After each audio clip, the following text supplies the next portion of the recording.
శ్రీగురుభ్యో నమః.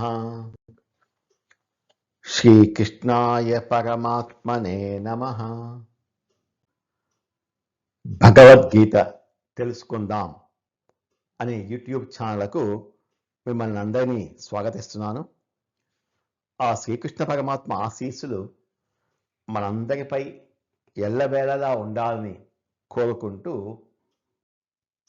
భగవద్గీత గుణత్రయ విభాగ యోగంలో ఈరోజు మనం 26, 27 శ్లోకాలను తెలుసుకుందాం.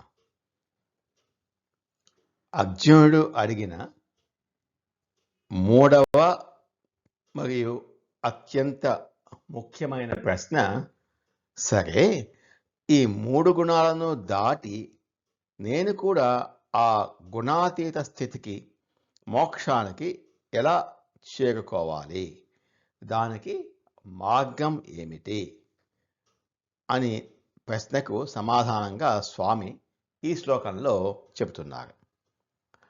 26వ శ్లోకం. మాంచయో వ్యభిచారేణ భక్తియోగేన సేవతే సగుణాన్ సమతీత్యైతాన్ బ్రహ్మభూయాయ కల్పతే. ముక్తిని లేక మోక్షం లేక గుణాతీత స్థితిని పొందాలంటే పరమాత్మ కఠినమైన యోగాలు లేక తపస్సులు చేయమని చెప్పట్లేదు. కేవలం ఒకే ఒక్క ఆయుధాన్ని ఇచ్చారు, అదే భక్తి. మాం చ యః అవ్యభిచారేణ భక్తి యోగేన సేవతే. ఎవరైతే అనన్య భక్తి ద్వారా నన్ను నిరంతరము భజించునో, అవ్యభిచార అంటే దారి తప్పనిది, కల్తీ లేనిది లేదా ఏకాగ్రతతో కూడింది, అంటే అనన్యము, అనన్య భక్తి. సాధారణంగా మన భక్తి ఎలా ఉంటుంది? దేవుడా నాకు ఆస్తి ఇవ్వు, లేకపోతే ఆరోగ్యం ఇవ్వు, లేకపోతే నా కష్టాలు తీర్చు, ఇలా రజో తమో గుణాలతో కూడినటువంటి భక్తిని ఉంటుంది. మనం అలా ప్రార్థిస్తాం. అది ఒక వ్యాపారంతో, లావాదేవీలతో, స్వార్థంతో కూడిన భక్తి. కానీ స్వామి చెప్తోంది స్వచ్ఛమైన భక్తి, దేవుని కోసం మాత్రమే దేవుణ్ణి పూజించటం. Love for God is sake only. నాకేమీ వద్దు, నువ్వుంటే చాలు అని తన మనసును పూర్తిగా భగవంతుడికి అర్పించడమే అవ్యభిచార భక్తి. సగుణాన్ సమతీత్యైతాన్. అతడు గుణాలను సులభంగా దాటుతాడు. అనన్య భక్తి ద్వారా ఉండేవాడు గుణాలను సులభంగా దాటుతాడు. ఈ 3 గుణాలు ప్రకృతికి, మాయకు సంబంధించినవి. ఆ మాయను స్వయంగా సృష్టించింది దేవుడే. సృష్టికర్త కంటే సృష్టి ఎప్పటికీ గొప్పది కాదు కదా. కాబట్టి ఎప్పుడైతే మనం మన మనస్సును ఆ భగవంతుని పాదాల దగ్గర పెడతామో, అప్పుడు ఆ దేవుడే స్వయంగా మనల్ని ఈ గుణాల వల నుండి, ఈ మాయ నుండి తన చేతులతో పైకి లాగుతాడు.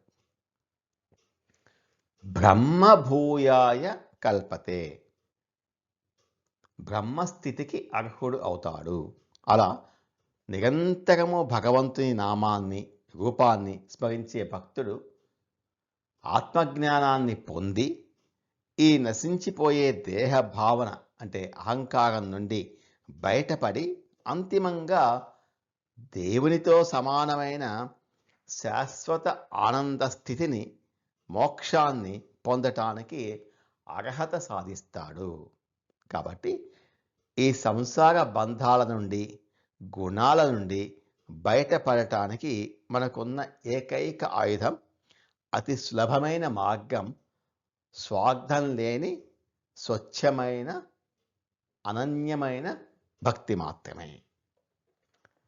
మాంచయో వ్యభిచారేణ భక్తి యోగేన సేవతే సగుణాన్ సమతీత్యైతాన్ బ్రహ్మభూయాయ కల్పతే. ఎవరైతే నా పట్ల ఎటువంటి ఇతర కోరికలు లేని ఏకాగ్రతతో కూడిన నిశ్చలమైన భక్తితో నన్ను సేవిస్తారో వారు మాత్రమే ఈ గుణాలను సులభంగా దాటిపోయి పరబ్రహ్మతత్వాన్ని, మోక్షాన్ని, బ్రహ్మ భావనను పొందటానికి అర్హులు అవుతారు అని అంటున్నారు శ్రీకృష్ణ పరమాత్మ. 27వ శ్లోకం ఈ అధ్యాయానికి చివరి శ్లోకం. ఇందులో భగవంతుడు తను ఎవరో, తన అసలు తత్వాన్ని ప్రకటిస్తున్నారు. 27వ శ్లోకం.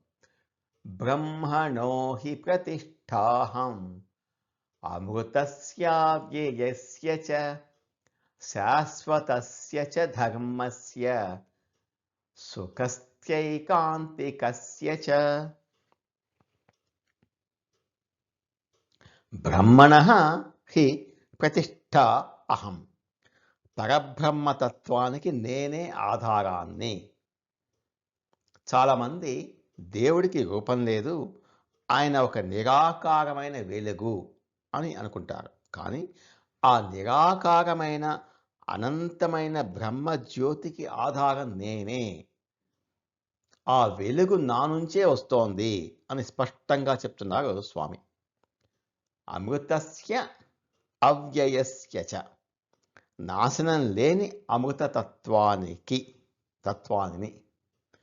గుణాలను దాటినవాడు అమృతతత్వాన్ని పొందుతాడు అని తెలుసుకున్నాం కదా ఇంతకు ముందు శ్లోకాల్లో.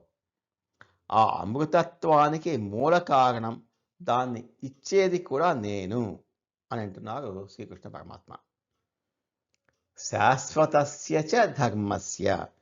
శాశ్వతమైన ధర్మానికి యుగాలు మారినా, సృష్టి అంతం అయినా ఎప్పటికీ చేంజ్ లేనిది సనాతన ధర్మం.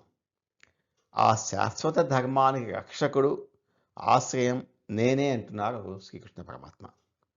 సుఖస్య ఐకాంతికస్య చ. పరిపూర్ణమైన ఆనందానికి. ఈ భూమి మీద మనం అనుభవించే సుఖాలన్నీ తాత్కాలికమైనవి. ఏదో ఒక రోజు అవి దుఃఖాన్ని ఇస్తాయి. కానీ ఎన్నటికీ తగ్గని శాశ్వతమైన అత్యున్నతమైన ఆనందం ఐకాంతిక ఆనందం. కేవలం భగవంతుని పాదాల దగ్గర మాత్రమే అది పొందగలం. ఎందుకంటే ఆ ఆనందానికి పునాది ఆయనే. సూర్యకాంతికి సూర్యగోళం ఎలా అయితే ఆధారభూతమో, జ్ఞానులు ధ్యానం చేసే నిరాకారమైన బ్రహ్మ జ్యోతికి ఒక దివ్యమైన ఆకారం ఉన్న శ్రీకృష్ణుడు ఆధారభూతుడు.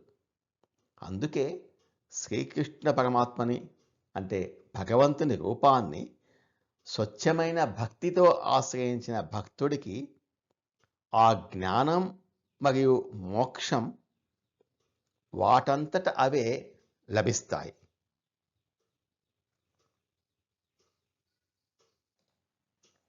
బ్రహ్మణో హి ప్రతిష్ఠాహం అమృతస్య వ్యయస్య చ శాశ్వతస్య చ ధర్మస్య సుఖస్థైకాంతికస్య చ. ఎన్నటికీ నాశనం లేని అమృతత్వానికి, నిరాకారమైన పరబ్రహ్మతత్వానికి, శాశ్వతమైన సనాతన ధర్మానికి మరియు అంతం లేని పరిపూర్ణమైన దివ్య ఆనందానికి నేనే ఆధారభూతుడిని, లేదా మూలాన్ని, లేక ఆశ్రయాన్ని అని అంటున్నారు శ్రీకృష్ణ పరమాత్మ. ఈ అధ్యాయంలో శ్రీకృష్ణ పరమాత్మ దేహం వేరు, ఆత్మ వేరు అని స్పష్టం చేశారు. ఆత్మను బంధిస్తున్న సత్వ, రజో, తమో గుణాల గురించి, వాటి వల్ల వచ్చే జన్మల గురించి వివరించారు. చివరికి ఆ గుణాలను జయించి తనను పొందటానికి అవ్యభిచార భక్తి, స్వచ్ఛమైన భక్తి, అనన్యమైన భక్తి ఒక్కటే మార్గము అని అత్యంత ప్రేమతో బోధించారు. పుష్పిక. ఓం తత్సదితి శ్రీమద్భగవద్గీతాసు ఉపనిషత్సు బ్రహ్మ విద్యాయాం యోగశాస్త్రే శ్రీకృష్ణార్జున సంవాదే గుణత్రయ విభాగయోగో నామ చతుర్దశోధ్యాయః. ఇది శ్రీమద్భగవద్గీత ఉపనిషత్తుల సారం. ఇది బ్రహ్మ విద్య అయినటువంటి పరమాత్మ జ్ఞానం గురించి బోధిస్తుంది. కర్మ భక్తి జ్ఞాన యోగాలను బోధించే యోగశాస్త్రం. ఇది శ్రీకృష్ణుడు మరియు అర్జునుడు మధ్య జరిగిన సంభాషణ. శ్రీకృష్ణుడు అర్జునుడికి ఉపదేశించిన దివ్య సందేశం. గుణత్రయ విభాగ యోగం అనే 14వ అధ్యాయం సమాప్తం. నమో భగవతే వాసుదేవాయ. ఏతత్ ఫలం శ్రీకృష్ణార్పణమస్తు. స్వస్తి.